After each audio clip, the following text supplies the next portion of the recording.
Welcome to focus. This is Chakri. దశాబ్దాల Maoist ఉద్యమం చరమాంకానికి చేరిందా? Operation Kagar బ్రహ్మాస్త్రంలా మారి మావోయిస్టు పార్టీని అంపశయ్య మీదకు చేర్చిందా? అతిరథ మహారథుల ఎన్కౌంటర్లలో నేల కొరగగా యోధాని యోధులు లొంగిపోవడం క్యాడర్లో నైతిక స్థైర్యాన్ని దెబ్బతీస్తోందా? మావోయిస్టు పార్టీ ఇక పుస్తకాల్లో చరిత్రగా మిగలనుందా? మావోయిస్టు పార్టీకి భారీ ఎదురు దెబ్బ. ఆ పార్టీ పోలిట్ బ్యూరో సభ్యుడు మల్లోజుల వేణుగోపాల్ అలియాస్ అభయ్ అలియాస్ సోను పోలీసులకు లొంగిపోయాడు. ఆయుధాలతో రాజ్యాధికారం దక్కదన్న మల్లోజుల మిగిలిన క్యాడర్ను కాపాడుకోవాలని పార్టీకి సూచించాడు. దీంతో కొంతకాలంగా మావోయిస్టు పార్టీ మల్లోజుల వేణుగోపాల్ మధ్య లేఖల యుద్ధం జరుగుతోంది. మల్లోజుల లొంగిపోవడం ఖాయమని వార్తలొచ్చాయి. ఇప్పుడు అవి నిజమయ్యాయి. మావోయిస్టు పార్టీకి భారీ షాక్. పార్టీ అగ్రనేత మల్లోజుల లొంగుబాటు. మల్లోజుల జగన్ మధ్య తీవ్ర అభిప్రాయ భేదాలు. ఆపరేషన్ కగార్తో పార్టీ అతలాకుతలం. భారీగా నాయకులు క్యాడర్ మృతి. లొంగుబాటులో అధిక శాతం మావోయిస్టులు. పార్టీ మనుగడ అసాధ్యమని అంచనాలు. అరణ్యం నుంచి ప్రజల్లోకి రాక తప్పని పరిస్థితులు. మావోయిస్టు పార్టీకి గట్టి షాక్. విప్లవ ప్రస్థానానికి మావోయిస్టు అగ్రనేత Mallojula Venugopal alias Sonu Dada alias Bhupathi alias Abhay alias Vivek good bye చెప్పేశారు. సాయుధ పోరాటంతో రాజ్యాధికారం సాధించడం సాధ్యం కాదని ఆయుధాలు విడిచి ప్రజాస్వామ్య పద్ధతుల్లో ఉద్యమించాలన్న అభిప్రాయంతో ఉన్న మల్లోజుల 44 ఏళ్ల అజ్ఞాతవాసాన్ని వీడి ఎట్టకేలకు జనజీవన స్రవంతిలో కలిశారు. 60 మందితో కలిసి మహారాష్ట్రలోని గడ్చిరోలి పోలీసుల ఎదుట సరెండర్ అయ్యారు. ఈ విషయాన్ని ఛత్తీస్గఢ్ ఉప ముఖ్యమంత్రి విజయ్ శర్మ ధృవీకరించారు. కేంద్ర కమిటీ సభ్యుడిగా పొలిట్ బ్యూరో సభ్యుడిగా ఈయన ఇంతకాలం కొనసాగారు. అయితే ఇకపై పార్టీలో కొనసాగబోనని అనివార్య కారణాల వల్ల పార్టీని వీడుతున్నట్లు మల్లోజుల ప్రకటించారు. కొంతకాలంగా మావోయిస్టు పార్టీలోని అగ్రనేతల మధ్య విభేదాలు రచ్చకెక్కాయి.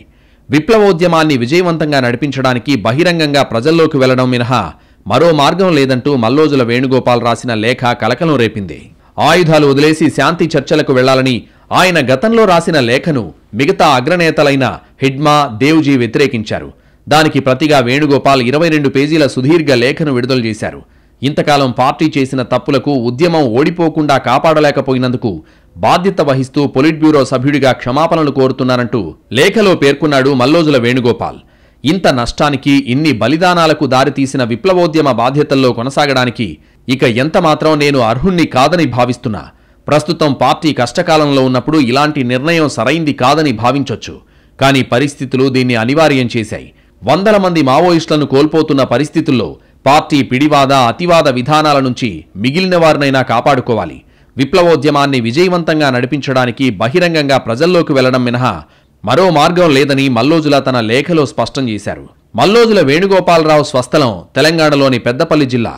వేణుగోపాల్ లొంగుబాటుతో ఆయన కుటుంబం పూర్తిగా మావోయిస్టు పార్టీ నుంచి బయటకొచ్చినట్టు అయింది. వేణుగోపాల్ అన్న మల్లోజుల కోటేశ్వరరావు అలియాజ్ కిషన్జీ 2011లో బెంగాల్లో జరిగిన ఎన్కౌంటర్లో చనిపోయారు. ఇక కిషన్జీ భార్య పోతుల కల్పన అలియాజ్ మైనక్క సెప్టెంబర్ 13న తెలంగాణ డీజీపీ ముందు లొంగిపోయారు. వేణుగోపాల్ భార్య తారక్క ఈ ఏడాది జనవరిలో లొంగిపోయారు. మహారాష్ట్రలోని గడ్చిరోలి జిల్లాకు చెందిన తారక్క అలియాస్ సిడాం విమలచంద్ర అలియాస్ తారక అలియాజ్ వత్సల 1986 నుంచి నక్సల్స్ ఉద్యమంలో పనిచేస్తున్నారు. మల్లోజుల మధురమ్మ వెంకటయ్యల కుమారుడైన మల్లోజుల వేణు 1981లో తాను ఎంచుకున్న సిద్ధాంతం కోసం అడవిబాట పట్టి ఏటూరు నాగారం దళం సభ్యుడిగా ఉద్యమ ప్రస్థానం ప్రారంభించారు. 1982లో మహదేవ్పూర్ పోలీసులు మల్లోజులను అరెస్టు చేయగా 1983లో విడుదల కావడంతో తిరిగి దళంలోకి వెళ్లారు. 1993లో డీకేఎస్ఆర్సీ సెక్రటరీగా ఎన్నికయ్యారు. 1995లో కేంద్ర కమిటీ సభ్యుడిగా ఎన్నికయ్యారు. 2007లో పొలిట్ బ్యూరో మెంబర్ పదోన్నతి లభించింది. 1970ల చివర్లో కొండపల్లి సీతారామయ్య నాయకత్వంలో 16 ఏళ్ల వయసులోనే వేణుగోపాల్ మావోయిస్టు భావజాలంతో సంబంధం ఉన్న రాడికల్ స్టూడెంట్స్ యూనియన్లో చేరారు. అప్పట్నుంచి ఆయన అండర్ గ్రౌండ్లోకి వెళ్లిపోయారు. ముప్పాల లక్ష్మణరావుతో సమకాలికుడిగా ఉద్యమంలో పనిచేశారు. వేణుగోపాల్ ప్రధానంగా పొలిటికల్ ఐడియాలజికల్ లీడర్గా పేరు తెచ్చుకున్నారు. మిలిటరీ ఆపరేషన్స్ కంటే భావజాలం ప్రకటనలు లెటర్స్ ద్వారా ఉద్యమాన్ని గైడ్ చేశారు. ఆయన పెన్ నేమ్ అభయ్. సిపిఐ మావోయిస్టులో ఆయన రైజ్ ఇంప్రెసివ్. సెంట్రల్ కమిటీ మెంబర్గా మొదలై పొలిట్ బ్యూరో మెంబర్గా ఎదిగారు. ఉద్యమం యొక్క చీఫ్ స్పోక్స్ పర్సన్, ఐడియాలజికల్ హెడ్గా పనిచేశారు. Central military commission head Nambala Keshavarao మరణం తర్వాత సిపిఐ మావోయిస్టును లీడ్ చేసే ఫ్రంట్ రన్నర్గా నిలిచారు. వేణుగోపాల్పై 100కు పైగా కేసులున్నాయి. ఆయనపై ₹1 కోటి రివార్డుంది. ఆయన ఉద్యమంలో ఎన్నో లెటర్స్, స్టేట్మెంట్స్ ద్వారా పార్టీ పాలసీలను ప్రకటించేవారు. ఇటీవల వరుస దెబ్బలతో మావోయిస్టు ఉద్యమం బలహీనపడటం, సెక్యూరిటీ ఫోర్సెస్ ఆపరేషన్స్ తీవ్రతరం కావడం వల్ల ఆయనలో మార్పు వచ్చింది. 2024-25లో 471 మంది మావోయిస్టులు ఎన్కౌంటర్లో మరణించారు. 1850 మంది లొంగిపోయారు. Home minister Amit Shah March 2026 నాటికి నక్సలిజాన్ని రూపుమాపేలా చేస్తామని ప్రకటించారు. 2025 ఆగస్టు 15న ఆయన టెంపరరీగా ఆర్మ్డ్ స్ట్రగుల్ను అబాండన్ చేయడం అనే టైటిల్తో ఒక లెటర్ రాశారు. ఈ లెటర్ సెప్టెంబర్ 17న రిలీజ్ చేశారు. ఇందులో ఆర్మ్డ్ స్ట్రగుల్ను తాత్కాలికంగా ఆపేసి మెయిన్ స్ట్రీమ్లోకి రావాలని, భవిష్యత్తులో ఇతర పొలిటికల్ పార్టీలతో కలిసి పోరాడాలని పిలుపునిచ్చారు. ఇది పార్టీలో రిఫ్ట్ క్రియేట్ చేసింది. నార్త్ బస్తర్, గడ్చిరోలి, అబుజ్మడ్ డివిజన్లు ఆయనకు సపోర్ట్ చేశాయి. కానీ జనరల్ సెక్రటరీ తిప్పిరి తిరుపతి రెబ్యూటల్ ఇచ్చి ఇది ఆయన పర్సనల్ ఒపీనియన్ మాత్రమే అని, సరెండర్ చేయడం ద్రోహం అని అన్నారు. సెప్టెంబర్లో మరో లెటర్లో ఆయన ఆయుధాలు డౌన్ చేయడం గురించి మాట్లాడారు. పార్టీ సెంట్రల్ కమిటీ ఆయనకు ఆయుధాలు సరెండర్ చేయమని హెచ్చరించింది. లేదంటే ఫోర్స్ఫుల్గా ఆయుధాలు తీసుకుంటామని హెచ్చరిక చేసింది. వేణుగోపాల్ హెల్త్ డెటీరియరేట్ అవుతోంది, స్ట్రగుల్కు ఆయాసమవుతోందని రాశారు. చివరికి మావోయిస్ట్ పార్టీని వదిలేశారు. అక్టోబర్ 14, 2025న మహారాష్ట్ర గచ్చిరోలి పోలీసుల ఎదుట 60 మంది మావోయిస్టు క్యాడర్లతో కలిసి లొంగిపోయారు. ఇది మావోయిస్టు ఉద్యమానికి పెద్ద దెబ్బ. ఆయన లెటర్లలో చెప్పినట్టు ప్రస్తుత path completely wrong, leadership mistakes వల్ల సెట్ బ్యాక్స్, క్యాడర్లు అనవసర సాక్రిఫైసెస్ చేయకూడదని రాశారు. వేణుగోపాల్ లొంగుబాటుపై మావోయిస్ట్ అగ్రనేతలు ఎలా స్పందిస్తారో వేచి చూడాలి. ఆపరేషన్ కగార్ కేంద్రం ప్రయోగించిన ఈ బ్రహ్మాస్త్రం మావోయిస్టు పార్టీని తుదముట్టిస్తోందా? అత్యాధునిక టెక్నాలజీ, ఆయుధాలతో అడవుల్లోకి చేరిన భద్రతా బలగాలు మావోయిస్టులను కడతేరుస్తున్నాయి. ఏడాది కాలంలో జరిగిన ఎన్కౌంటర్లో మావోయిస్టు దళపతి బసవరాజు సహా 600 మందికి పైగా మావోయిస్టులు మృతి చెందారు. దీంతో లొంగిపోవడం మినహా మరో మార్గం లేని పరిస్థితి మావోయిస్టులకు దాపురించిందని చెప్పొచ్చు. నక్సల్ ముక్త్ భారత్ అభియాన్ లక్ష్యమంటున్న కేంద్రం మావోయిస్టుల ఏరివేత టార్గెట్ 2026 మార్చి 31. ఏడాది కాలంలో 600 మందికి పైగా మావోయిస్టులు మృతి. ఛత్తీస్గఢ్, జార్ఖండ్, మహారాష్ట్రలోని అడవుల్లో కూంబింగ్. మావోయిస్టుల ఏరివేత లక్ష్యంగా 2024లో ఆపరేషన్ కగార్ చేపట్టింది కేంద్రం. ఆపరేషన్ కగార్పై ఎప్పటికప్పుడు సమీక్ష చేస్తున్నారు కేంద్ర హోంశాఖ మంత్రి అమిత్ షా. కేంద్ర హోంశాఖ నిర్దేశించిన లక్ష్యంతో మావోయిస్టుల ప్రభావం అధికంగా ఉన్న ఛత్తీస్గఢ్, జార్ఖండ్, మహారాష్ట్రలోని అడవుల్లో కూంబింగ్ చేస్తున్నాయి ఆయా రాష్ట్రాల పోలీస్ బలగాలతో పాటు కేంద్ర బలగాలు. భద్రతా బలగాలను చూసి మావోయిస్టులు కాల్పులకు పాల్పడుతుంటే వెంటనే ఎదురు కాల్పులకు దిగుతున్నాయి కేంద్ర రాష్ట్ర భద్రతా దళాలు. ఏడాది కాలంలో జరిగిన ఎన్కౌంటర్లలో 10 మందో 20 మందో కాదు, ఏకంగా 600 మందికి పైగా మావోయిస్టులు ప్రాణాలు కోల్పోయారు. వీరిలో పలువురు మావోయిస్టు అగ్రనేతలున్నారు. మావోయిస్టు దళాల్ని నడిపే దళపతితో సహా పలువురు అగ్రనేతలు మరణించడంతో ఆ పార్టీ కోలుకోలేని విధంగా దెబ్బతింది. డ్రోన్ కెమెరాలతో అడవిని జల్లెడపడుతున్న భద్రతా దళాలు మావోయిస్టుల కదలికలు పసిగడితే చాలు వెంటనే యాక్షన్ ప్లాన్ అమలు చేస్తున్నాయి. ఈ ఏడాది జరిగిన ఎన్కౌంటర్లను చూస్తే జనవరి 4న అబూజ్మడ్, జంగ్లా అడవుల్లో జరిగిన ఎన్కౌంటర్లో 5 మావోయిస్టులు మరణించారు. జనవరి 9న సుక్మా, బీజాపూర్ సరిహద్దుల్లో 2 మహిళలు సహా 5 మావోయిస్టులు మృతి చెందారు. జనవరి 12న బీజాపూర్, మెహదాలో 5 ప్రాణాలు కోల్పోయారు. జనవరి 16న ఛత్తీస్గఢ్, తెలంగాణ సరిహద్దుల్లో పూజారి గ్రామం సమీపంలో జరిగిన ఎన్కౌంటర్లో 18 మంది మావోయిస్టులు మరణించారు. వీరిలో తెలంగాణ రాష్ట్ర కమిటీ నేత దామోదర్ కూడా ఉన్నారు. జనవరి 19న ఛత్తీస్గఢ్, ఒడిశా సరిహద్దుల్లోని గరియాబంద్ వద్ద జరిగిన ఎన్కౌంటర్లో 14 మంది మావోయిస్టులు మరణించారు. నాడు జరిగిన ఎన్కౌంటర్లో సెంట్రల్ కమిటీ సభ్యుడు, Odisha CPI Maoist party incharge Ramachandra Reddy గారి ప్రతాప్ రెడ్డి అలియాస్ చలపతి అలియాస్ జైరామ్ ఉన్నారు. గెరిల్లా యుద్ధంలో చలపతికి మంచి పట్టుంది. పార్టీలో మంచి వ్యూహకర్త. మావోయిస్టు పార్టీ అగ్రనేత ఆర్కేకు సన్నిహితుడు. Peoples liberation guerrilla army battalion 1 commander Madavi హిడ్మాకు మెంటార్గా పేరున్న చలపతి మంచి వ్యూహకర్త. ఫిబ్రవరి 2న బీజాపూర్, గంగలూరులో 8 మంది మావోయిస్టులు ఎన్కౌంటర్ అయ్యారు. ఫిబ్రవరి 9న మెహదా, ఫార్సేగఢ్ సరిహద్దుల్లో భారీగా ఎదురుకాల్పులు జరిగాయి. ఈ కాల్పుల్లో 31 మంది మావోయిస్టులు మృతి చెందారు. మార్చిలో ఛత్తీస్గఢ్లోని దండకారణ్యంలో భీకర ఎన్కౌంటర్లు జరిగాయి. మార్చి 20న బీజాపూర్, కాంకేర్లో 2 ఎన్కౌంటర్లు జరిగాయి. ఆ రోజు బీజాపూర్లో 26 మంది, కాంకేర్లో 4 మావోయిస్టులు ప్రాణాలు కోల్పోయారు. మార్చి 25న దంతెవాడ, బీజాపూర్ సరిహద్దుల్లో జరిగిన ఎదురుకాల్పుల్లో 3 మావోయిస్టులు మృతి చెందారు. మార్చి 29న సుక్మా, దంతెవాడ సరిహద్దుల్లో జరిగిన ఎన్కౌంటర్లో 16 మంది మావోయిస్టులు చనిపోయారు. ఇందులో 11 మంది మహిళలున్నారు. మార్చి 31న దంతెవాడ, బీజాపూర్ సరిహద్దుల్లో జరిగిన ఎన్కౌంటర్లో మహిళా మావోయిస్ట్ కమాండర్ మృతి చెందింది. ఏప్రిల్లో దండకారణ్యంలో భీకర ఎన్కౌంటర్లు జరిగాయి. ఏప్రిల్ 21న జార్ఖండ్లోని బొకారోలో 8 మంది మావోయిస్టులు మరణించారు. కోటి రూపాయల రివార్డున్న వివేక్ కూడా ఈ కాల్పుల్లో చనిపోయాడు. ఏప్రిల్ 25న బీజాపూర్ అడవుల్లో 5 మావోయిస్టులు ఎన్కౌంటర్ అయ్యారు. మే 12న ఛత్తీస్గఢ్, తెలంగాణ సరిహద్దుల్లో జరిగిన భారీ ఎన్కౌంటర్లో భద్రతా దళాలు పైచేయి సాధించాయి. నాటి ఎన్కౌంటర్లో 31 మంది మావోయిస్టుల ప్రాణాలు కోల్పోయారు. మే 21న జరిగిన నారాయణపూర్ జిల్లాలోని అబూజ్మడ్ అటవీ ప్రాంతంలో ఎన్కౌంటర్తో మావోయిస్టు పార్టీకి గట్టి షాక్ తగిలింది. సిపిఐ మావోయిస్టు పార్టీ ప్రధాన కార్యదర్శి, నక్సల్ ఉద్యమానికి వెన్నెముకగా నిలిచిన నంబాల కేశవరావు అలియాస్ బసవరాజు మరణించారు. మావోయిస్టు పార్టీ ప్రధాన కార్యదర్శి స్థాయి నేత భద్రతా దళాల చేతుల్లో మరణించడం అదే తొలిసారి. అగ్రనేతను కోల్పోవడంతో మావోయిస్టు క్యాడర్లో నైరాస్యం అలుముకుంది. ఈ ఏడాది జూన్ 5న బీజాపూర్లో జరిగిన ఎన్కౌంటర్లో మావోయిస్టు పార్టీ కీలక నేత, కేంద్ర కమిటీ సభ్యుడు తెంటు లక్ష్మీ నరసింహాచలం అలియాస్ సుధాకర్ మృతి చెందారు. మిలిటరీ పోరాట వ్యూహాల్లో ఆరితేరిన సుధాకర్ అంచెలంచెలుగా ఎదిగి కేంద్ర కమిటీ సభ్యుడయ్యారు. ఆయనపై కోటి రూపాయల రివార్డుంది. ఏలూరు జిల్లా ప్రగడవరం గ్రామానికి చెందిన సుధాకర్ 40 ఏళ్లకు పైగా మావోయిస్టు ఉద్యమంలో ఉన్నారు. 2004లో ఉమ్మడి ఆంధ్రప్రదేశ్ రాష్ట్ర ప్రభుత్వంతో జరిపిన శాంతి చర్చల్లో పాల్గొన్నారు. నంబాల కేశవరావు తర్వాత ఆ స్థానానికి సుధాకర్ చేరతారని అంతా అనుకున్నారు. కానీ ఎన్కౌంటర్లో కేశవరావు మరణించిన కొన్ని రోజులకే సుధాకర్ కూడా ప్రాణాలు కోల్పోయారు. మావోయిస్టు పార్టీ కొత్త దళపతిగా తిప్పిరి తిరుపతి అలియాస్ దేవ్జీని నియమించుకున్నట్లు తెలుస్తోంది. 62 ఏళ్ల తిరుపతి నియామకం సమాచారం లొంగిపోయిన క్యాడర్ ద్వారా నిఘా సంస్థలకు అందింది. మావోయిస్టు పార్టీకి కేంద్ర కమిటీనే కీలకం. కేంద్ర కమిటీ ప్రధాన కార్యదర్శి అంటే గుండెకాయ లాంటి పదవి. కేశవరావును టచ్ చేయాలంటే చుట్టూ పెద్ద మావోయిస్టుల రక్షక కవచం ఉంటుంది. అంతటి బందోబస్తుండే అగ్రనేతను కేంద్ర బలగాలు మట్టుబెట్టేసరికి మావోయిస్టు పార్టీ క్యాడర్ నివ్వెరపోయింది. ఆపరేషన్ కగార్తో కీలక నేతలు ఒక్కొక్కరుగా టార్గెట్ అవుతున్నారు. ఇప్పటికే దిశానిర్దేశం చేసే నేతలంతా ప్రాణాలు కోల్పోయారు. దళపతి, కేంద్ర కమిటీ సభ్యుల నుంచి జిల్లా కమిటీ సభ్యుల వరకు మృతుల జాబితాలో ఉన్నారు. మన్మోహన్ సారథ్యంలోని యూపీఏ హయాంలో ఆపరేషన్ గ్రీన్ హంట్ చేపడితే అప్పట్లో ఏటా సగటున 80 మంది మావోయిస్టులు మృతి చెందారు. కానీ ఇప్పుడు ఆపరేషన్ కగార్ నాటి ఆపరేషన్ గ్రీన్ హంట్కు భిన్నంగా కొనసాగుతోంది.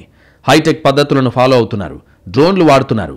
దట్టమైన దండకారణ్యంలో 3 అంతకంటే ఎక్కువ మంది కదలికలు ఉన్నా, ఆయుధాలు, ఇతర సామాగ్రి కనిపించినా ఇట్టే కనిపెట్టి వాటి లొకేషన్ను మ్యాప్లతో సహా అందిస్తున్నాయి డ్రోన్లు. అబూజ్మడ్, నారాయణపూర్, బీజాపూర్, కాంకేర్, ఆంధ్ర, ఒడిశా బోర్డర్లో డ్రోన్లు ప్రతిరోజు ఎగురుతున్నాయి. దీంతో మావోయిస్టుల జాడ కనిపెట్టేందుకు కొండలు, గుట్టలు ఎక్కి దిగాల్సిన పని లేకుండా పోయింది. ఒక్కో డ్రోన్ 25 కిలోమీటర్ల పరిధిలో ఎక్కడ ఏం ఉందో ఇట్టే పసిగడుతోంది. దీంతో భద్రతా బలగాలకు పని ఈజీ అయింది. లొకేషన్ ఆధారంగా ఆ ప్రాంతాన్ని 2-3 గంటల్లోనే చేరుకుంటున్నారు. మావోయిస్టులు తప్పించుకోలేకపోతున్నారు. డ్రోన్ సర్వేలెన్స్ ఇచ్చే డేటా ఆధారంగా మావోయిస్టులపై బలగాలు దాడులు చేస్తున్నాయి. ఇలా జరుగుతున్న ఎన్కౌంటర్లలో భద్రతా దళాల వైపు ప్రాణనష్టం తక్కువగా ఉంటుంది. అంతేకాదు ఒక్కో ఎన్కౌంటర్లో 20-30 అంతకన్నా ఎక్కువ మంది మావోయిస్టులు మరణిస్తున్నారు. గతేడాది సెప్టెంబర్ నుంచి మావోయిస్టు పార్టీ కేంద్ర committee, polit bureau, Dandakaranya special zonal కమిటీల్లో సభ్యులు తగ్గిపోయారు. అబూజ్మడ్, నారాయణపూర్, బీజాపూర్, కాంకేర్, ఆంధ్ర, ఒడిశా బోర్డర్లో జరిగిన ఎన్కౌంటర్లలో పలువురు మృతి చెందారు. కమిటీల్లోని సభ్యులు 20 మంది, ఉప కమిటీల సభ్యులు 130 మందికి పైగా మరణించారు. దండకారణ్య ప్రత్యేక జోనల్ కమిటీ దాదాపు ఖాళీ అయినట్లే. ఛత్తీస్గఢ్లో మావోయిస్టు పార్టీ ఉనికి కోల్పోయే స్థితికి చేరుకుంటుంటే కేరళలో మాత్రం ఆ పార్టీకి కొంత పట్టుంది. ఏపీ, తెలంగాణలో ప్రత్యేకంగా దళాలు లేవు. ఇప్పుడు అటు ఆంధ్ర, ఒడిశా సరిహద్దు కమిటీలో 18 మంది కీలక నేతలు ఉన్నా వాళ్లు కూడా అంత యాక్టివ్గా లేరు. మావోయిస్టులకు ప్రజలతో సంబంధాలు తెగిపోయాయా? మునుపటిలా ప్రజా సమస్యలపై పోరాటాలు చేయడంలో విఫలమవుతున్నారా? గతంలో మావోయిస్టు పార్టీల పిలుపుకు ఆకర్షితులవుతూ వచ్చిన యువత ఇప్పుడెందుకు దూరమైంది? మావోయిస్టు పార్టీ జనం బాట పట్టి ప్రజా సమస్యలపై పోరాటం చేయడమే మిగిలిందా? మావోయిస్టుల ఆలోచనలు ఎలా ఉన్నాయి? మావోయిస్టులను ప్రధానంగా ఆపరేషన్ కగార్ ఎంతగా కలవరపరుస్తోందో మరోవైపు వయోభారం కూడా అంతగా కలవరపరుస్తోంది. ప్రస్తుతం పార్టీ కేంద్ర కమిటీలో మిగిలిన అగ్రనేతల్లో ఎక్కువ మంది వృద్ధులే. 60 నుంచి 75 ఏళ్లున్న వారిలో కొంతమంది అనారోగ్యాలతో కదల్లేని స్థితిలో ఉన్నారు. యువత ఎవరూ మావోయిస్టు పార్టీలో చేరట్లేదు. దీంతో అటు నాయకత్వం, ఇటు క్యాడర్ను నిరాశ ఆవహించింది. దశాబ్దన్నర క్రితం 96 జిల్లాల్లో ప్రభావం చూపించిన మావోయిస్టులు 2023 నాటికి 46 జిల్లాలకు పరిమితమయ్యారు. ఏడాది క్రితం చేపట్టిన ఆపరేషన్ కగార్తో మావోయిస్టు పార్టీ ప్రభావం దేశవ్యాప్తంగా కేవలం 6 జిల్లాలకు మాత్రమే పరిమితమైంది. టెక్నాలజీ అంతగా లేని కాలంలో నక్సల్స్ ఏరివేత పోలీసులకు సవాల్గా ఉండేది. కోవట్లను నమ్ముకుని మాత్రమే నక్సల్స్ నేతలను మట్టుబెట్టేవారు. ఇప్పుడు అలా కాదు.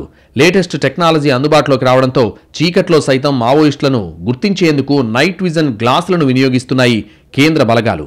మానవరహిత, శబ్దరహిత యుద్ధ డ్రోన్లను వినియోగంతో మావోయిస్టుల కదలికలను గుర్తిస్తున్నారు. ఈ టెక్నాలజీని అందిపుచ్చుకోలేని మావోయిస్టులు అడవుల్లో కాలినడక మార్గాల్లోనే వెళ్తున్నారు. 288 చదరపు కిలోమీటర్ల పరిధిలో ఆపరేషన్ కగార్ ప్రారంభమయ్యాక 600 మందికి పైగా మావోయిస్టులు చనిపోయారంటే ఈ ఆపరేషన్ ఎంత సక్సెస్ అయిందో అర్థం చేసుకోవచ్చు. కర్రెగుట్టల్లో 400 మంది మావోయిస్టులు మకాం వేశారన్న సమాచారంతో ఏకకాలంలో 10,000 మందితో సెర్చ్ ఆపరేషన్ కొనసాగింది. ఆపరేషన్ కగార్కు భయపడి ఇప్పటికే 100 మంది మావోయిస్టులు లొంగిపోయారు. పోలీసుల ఎదుట లొంగిపోయి జనజీవన స్రవంతిలో కలిశారు. మోస్ట్ వాంటెడ్ సుజాతక్క కూడా పోలీసుల ఎదుట లొంగిపోయారు. మావోయిస్టు పార్టీ సెంట్రల్ కమిటీ మెంబర్గా పనిచేస్తున్న సుజాతక్క స్వస్థలం గద్వాల. చిన్నప్పుడే అడవుల బాట పట్టింది. మావోయిస్టు అగ్రనేత మల్లోజుల కోటేశ్వరరావు అలియాజ్ కిషన్జీని పెళ్లి చేసుకుంది. జనతన సర్కార్ ఇన్ఛార్జిగా పనిచేసిన సుజాతక్కపై 104 కేసులున్నాయి. ఇలా ఎంతో మంది కీలక నేతలు లొంగిపోతుండేసరికి మావోయిస్టుల్లో నిస్తేజం అలుముకుంటోంది. అటు నిషేధిత సంస్థ అయినప్పటికీ గతంలో మావోయిస్టుల్లో రిక్రూట్మెంట్లు పెరగడానికి చాలా కారణాలు ఉన్నాయంటారు విశ్లేషకులు. 1990లలో ప్రైవేటీకరణ, సరళీకరణ విధానాల తర్వాత పలు మల్టీనేషనల్ కంపెనీలు దేశంలోని చాలా ప్రాంతాల్లో తిష్టవేశాయి. గనుల పేరిట, కర్మాగారాల పేరిట, విద్యుత్ ప్లాంట్ల పేరిట జార్ఖండ్, ఒరిస్సా, ఛత్తీస్గఢ్లలో వేలాది ఎకరాల ఆదివాసీ భూములను కార్పొరేట్లకు కట్టబెట్టడం మొదలైంది. అభివృద్ధి పేరిట కొనసాగుతున్న ఈ జీవన విధ్వంసానికి వ్యతిరేకంగా సహజంగానే ఈ ప్రాంతాల్లో ప్రాబల్య శక్తిగా ఉన్న మావోయిస్టు పార్టీ స్థానికులను కూడగట్టింది. పనులు మొదలైన ప్రతి చోట ప్రతిఘటన పోరాటాలు చేపట్టింది. కార్పొరేట్ ఆస్తులపై, సిబ్బందిపై దాడులు చేసింది. అయితే పీడిత ప్రజల విముక్తి కోసం మావోయిస్టులు పట్టిన ఉద్యమ బాట పక్కదారి పట్టడం మొదలైన తర్వాత క్రమక్రమంగా కొన్ని వర్గాల్లో వారిపై నమ్మకం సన్నగిలడం ప్రారంభమైంది. ఎందుకంటే మావోయిస్టుల దాడుల్లో చనిపోయిన వారి పేదల సంఖ్య ఎక్కువగా ఉందన్న ప్రచారం ఉంది. పోలీసులపై సాగించే యుద్ధంలో అమాయకుల ప్రాణాలు కోల్పోయిన సందర్భాలు అనేకం ఉన్నాయి. పోలీస్ ఇన్ఫార్మర్లుగా అనుమానిస్తూ మావోయిస్టులు చంపిన వారిలో 90% మంది పేదలు, అణగారిన, శ్రామిక వర్గాలకు చెందిన వారే ఉన్నారని పలు సంస్థల లెక్కలు చెబుతున్నాయి. అయితే ఇదంతా నిజం కాదంటారు మావోయిస్టులు. ప్రభుత్వాలు పలు సంస్థల చేత తప్పుడు లెక్కలు చిత్రీకరిస్తుంటాయని చెబుతారు. ఆపద వస్తే అడవి నుంచి అన్నలొస్తారని ఎదురుచూసే అణగారిన ప్రజల సంఖ్య ఈనాటికి ఉంది. భూస్వామ్య పెట్టుబడిదారీ విధానాలకు, గిరిజన భూముల రక్షణకు ప్రభుత్వంపై మావోయిస్టులు చేసిన ఉద్యమాలు ఎన్నో ఉన్నాయి. కానీ అవన్నీ పక్కదారి పట్టి ఏళ్లు గడుస్తున్నాయి. పోలీసులపై యుద్ధంతో మావోయిస్టుల ఏరువేతలో భాగంగా పోలీసుల పరస్పర దాడులతో పచ్చని అడవులు ఎరుపెక్కిన సందర్భాలకు లెక్కేలేదు. ఈ రెండు వర్గాల ఘర్షణలో ప్రజా సమస్యలు నీరుగారిపోయాయి. ఓవైపు మావోయిస్టుల ఉనికి ప్రశ్నార్థకంగా మారిపోయిన రోజులివి. వచ్చే మార్చి నాటికి దేశాన్ని మావోయిస్టుల రహితంగా చేస్తామని కేంద్రంలో అధికారంలో ఉన్న బీజేపీ చెబుతోంది. ఇటు వరుస ఎన్కౌంటర్లలో దండకారణ్యం నిత్యం దద్దరిల్లుతోంది. మరోవైపు ఈ వర్షాకాలంలోనూ కూంబింగ్ కొనసాగుతుందని తాజాగా కేంద్ర హోంమంత్రి అమిత్ షా ప్రకటించడం మావోయిస్టులను షాక్కు గురిచేసింది. నిజానికి ఎండాకాలంలో అడవులు పలుచబడ్డాక మావోయిస్టులను వేటాడే భద్రతా బలగాలు వర్షాకాలంలో కూంబింగ్ ఆపేస్తాయి. ఇందుకు చాలా కారణాలున్నాయి. అడవులు చిక్కబడితే భద్రతా బలగాలు ముందుకు కదలడం కష్టమవుతుంది. పురుగు పుట్రాతో ప్రాణాలు కోల్పోయే ప్రమాదం ఉంటుంది. అలాగే చిన్న చితక వాగులు అడ్డంకిగా మారతాయి.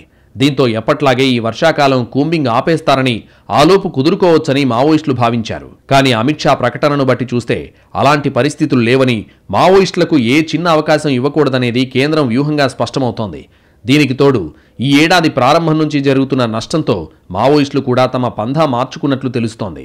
అడవుల్లో ఉండి భద్రతా దళాలకు చిక్కి పార్టీ మొత్తాన్ని కోల్పోయే కంటే జనారణ్యంలోకి వెళ్లి ఉద్యమాన్ని పునర్నిర్మించాలని మావోయిస్టు నేతలు భావిస్తున్నట్టు తెలిసింది. దీనిపై ఇంటెలిజెన్స్కు పక్కా సమాచారం అందడంతో మావోయిస్టు ప్రభావిత రాష్ట్రాలను కేంద్రం అప్రమత్తం చేసింది. ఇక కీకారణ్యాల నుంచి జనారణ్యాల బాటకు మావోయిస్టులు మారక తప్పని పరిస్థితి కల్పిస్తున్నాయి భద్రతా బలగాలు. అన్నంలో సైతం తాము అడవుల్లో ఉండి ఏం సాధిస్తున్నామన్న చర్చ, ఆందోళన మొదలైంది. ఇక ప్రజలందరూ ప్రజాస్వామ్యంపై నమ్మకంతో బ్యాలెట్లో ఓట్లు వేస్తుండటంతో అదే పంథాలోకి మారి ప్రజా సమస్యలపై ఉద్యమాలు చేయాలని కొందరు తలపోస్తున్నారు. ఇలాంటి ఆలోచన పరులు ఆయుధాలు వదిలి ప్రజాక్షేత్రంలోకి వచ్చేందుకు ముందుకొస్తున్నారు.